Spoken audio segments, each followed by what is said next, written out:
All right, so we have here the other Yugoslavian player. Yeah, Kurajica, he was probably their last hope, I mean, in this tournament, and one of the best players for the future tournaments. I mean, he was also very young. And in the next championship, he became the world champion, the next world champion, junior world champion. Which was every 2 years? Every 2 years, yeah. In 65, he became the new world champion. Okay, let's see. Yeah. So he played So E4. he played E4 and I played Sicilian, as always. Yeah. I played, yeah. So for a sharp game. Knight C6 for sharp game, yeah. He took, Knight F6, and D6. And right now he played Bishop G5, and I played the other back variation. Well, after Bishop G5, E6, we have the normal Richter variation. After Bishop D7, you see, it was one of my favorite lines that I played also against Lyubovic, as you remember in the games I showed. Yes. And after Bishop D7, we have a very complex possibility for both, for black and for white.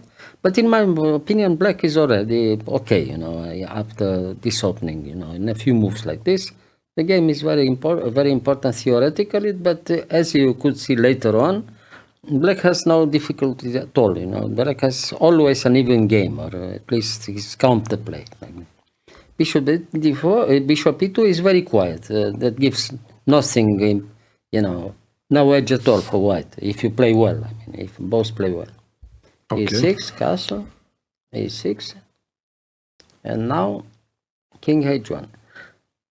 Now he gives you the possibility to show something that at least you can show with black how the position, becomes even, completely even after a few moves. Okay, now the best move is to take in D4, Bishop E7 first, yes, and after F4 you take in D4 and Bishop C6. You have enough counterplay in every position. Takes.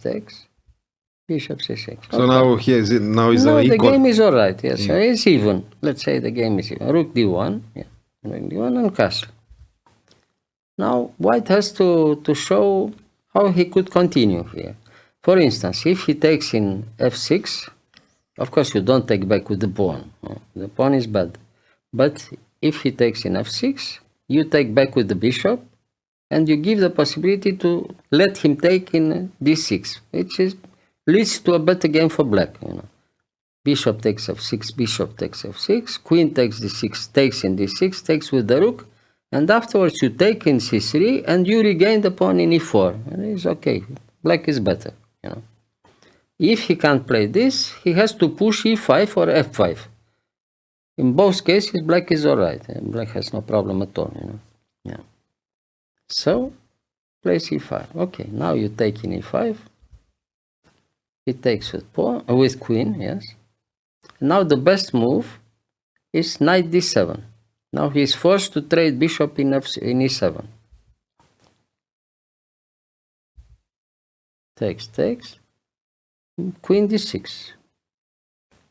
Okay, now the game is even, as I told you before. Takes in D6, and rook D8.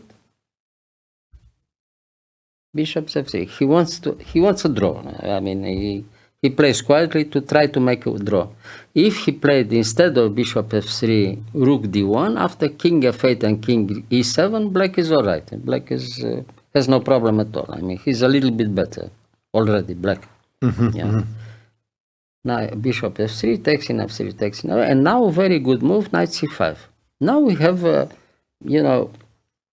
normal game, which leads probably to an end game where white has already some problems, some small problems. He has to play very carefully to avoid some problems later on in an end game. We'll see a very nice end game finally later on. Now he has to try to take in D8. It's the only move now. Why? But where to? No, let's say if why not? Can I attack this pawn here or?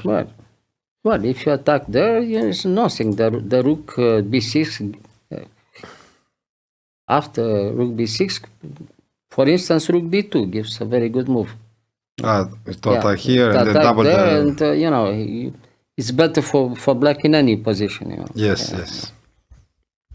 So you have to take, and now you have to come back with the king because the rook, the threat was already rook d2, with a decisive edge for black, you know. Now rook d4. After rook d2 immediately had still the possibility to play back with the rook in f2. And Yes, yeah.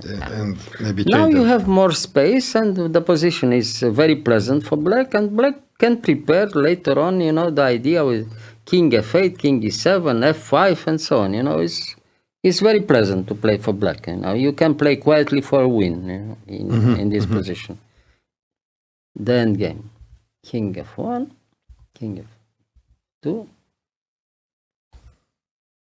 yeah, b3. Okay.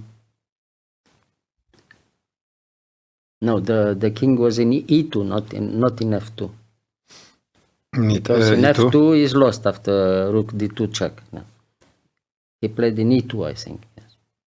No, here Maybe it's a mistake here. Yeah, instead of king f2, it's king e2. Yeah, the king is in e2, not in f2. Yeah. Yes. Yeah. Okay. Yeah, he played from f1 to e2. Yeah. Okay. So now king is e7. No, okay. I mean, he takes all the squares, it seems, you know, to have equality, to have an even game. But black is already better in this position. f5, more space, you know. Yeah. Yeah. King e3. King back, rook back, and now.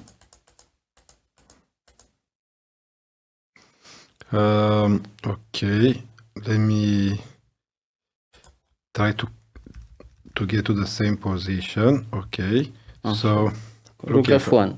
Okay. Well, white is a little bit worse, you know. He has to try to, you know, to keep the position, you know. But it's clear that the opponent has the initiative here. Black tries to win, if possible, of course. We'll Why? Because it controls the open file? Controls the open file. The knight is better on c5 than his knight from c3.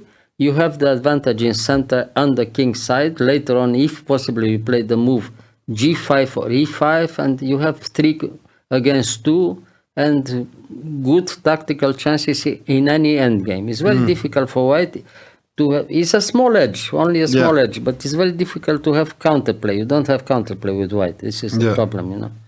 And for a junior, it's very difficult because you try to do something, and if you do something and you weaken a little bit too much, the position is more dangerous than before, you know. This is the idea.